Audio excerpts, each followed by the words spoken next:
Kelebihan umat Nabi sallallahu alaihi wasallam mendahului akan umat-umat yang terdahulu ini sangat banyak.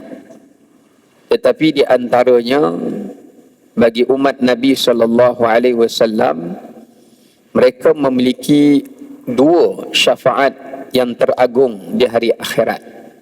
Ya, ada dua syafaat yang teragung di akhirat kelak. Yang pertama iaitu syafaatul Rasul sallallahu alaihi wasallam, itu syafaat baginda kita Nabi sallallahu alaihi wasallam. Dan yang keduanya adalah syafaatul Quran, iaitu syafaat daripada Al-Quranul Karim. Yang mana umat-umat yang silam, mereka tidak mendapatkan syafaat daripada kitab-kitab mereka. Walaupun kitab itu juga adalah kalamullah yang diturunkan, tetapi sebelum ia diselewengkan, mereka tetap tidak mendapatkan syafaat daripada kitab yang terdahulu. Apatah lagi juga untuk mereka mendapatkan syafaat daripada Rasul dan Nabi yang diutuskan untuk mereka. Kerana setiap para Nabi dan Rasul itu tidak diutuskan melainkan pada kaumnya, dan oleh kerana setiap para Nabi dan Rasul mereka itu telah pun menggunakan doa yang mustajab untuk kaumnya di dunia. Ini yang Nabi SAW sebutkan, wa anna likulli nabiyyin da'watun mustajabah. Sesungguhnya bagi setiap para Nabi itu ada doa mereka yang mustajab, dan setiap para Nabi itu qad da'aha liqaumih, telah berdoa kepada kaumnya. Wa inni ikhtaba'tu da'wati li ummati syafa'atuhum yaumal qiyamah. Adapun aku menyimpankan doa mustajabku ini untuk umatku sebagai syafaat untuk mereka pada hari kiamat. Baik. Kemudian kita lihat Al-Quranul Karim adalah merupakan salah satu daripada hadiah Allah untuk umat ini, dan juga merupakan suatu surat cinta daripada Allah Ta'ala kepada hamba-hambanya yang merinduinya dan mencintainya.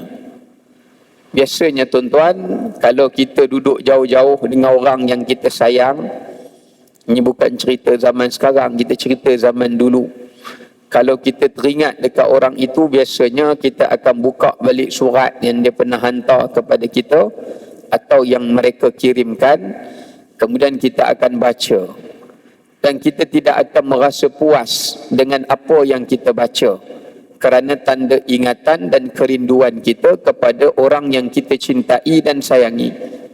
Ya, ini hakikat cinta dan juga rindu.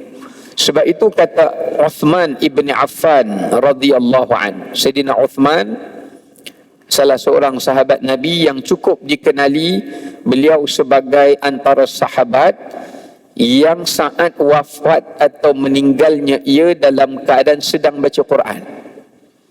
Ini disepakati oleh para ulama sirah. Beliau terbunuh dan dibunuh oleh para pemberontak di kala mana beliau sedang membaca Quran. Walaupun ulama berbeza pendapat ayat apa yang dia baca, cuma banyak riwayat menyatakan ketika mana ia membaca fasayakfikahumullah wa huwas samiul alim, maka dia dibunuh saat dia baca Quran. Tapi apa kata Sayyidina Uthman? Sayyidina Uthman kata, lau tahurat qulubukum ma tashabba'a minkum biqira'atil Quran.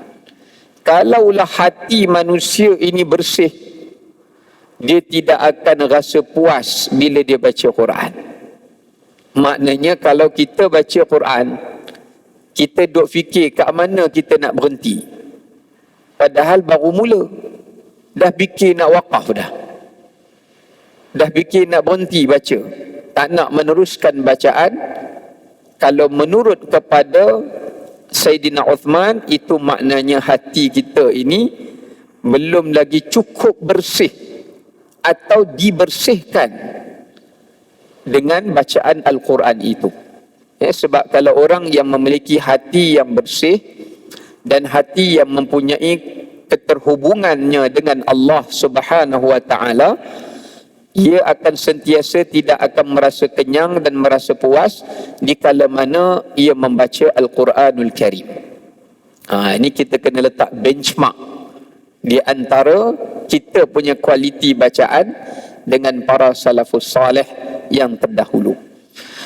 Baik, kita kembali asas kepada syafaat Quran ini berdasarkan kepada dua hadis Nabi sallallahu alaihi wasallam.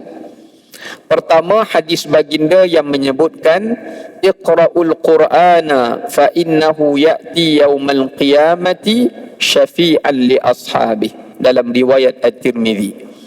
Bacalah kamu akan Quran kerana sesungguhnya Quran itu akan datang pada hari kiamat memberikan syafaat kepada tuannya, sahabat dia.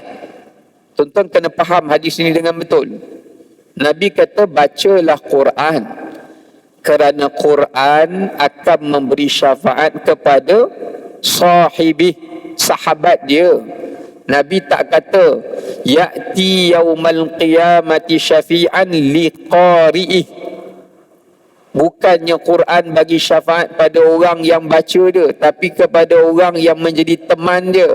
Jadi ada beza antara pembaca dengan peneman setia, tu ada beza. Maknanya kalau yang jenis baca on off, yang off lagi banyak pada on, nama on lah tapi banyak off bila baca Quran. Kemudian bacanya pula kadang-kadang atau jarang-jarang, maknanya itu belum jadi tahap teman, itu baru jadi tahap pembaca. Adapun tahap yang menjadi teman ini berulang-ulangan bacaannya daripada satu khatam kepada satu khatam, sehinggalah bacaan itu menjadi bacaan yang dicintai olehnya dan disibukkan olehnya sehariannya hinggalah matinya juga atas bacaan itu. Ini baru jadi kawan, ini baru jadi sahabat.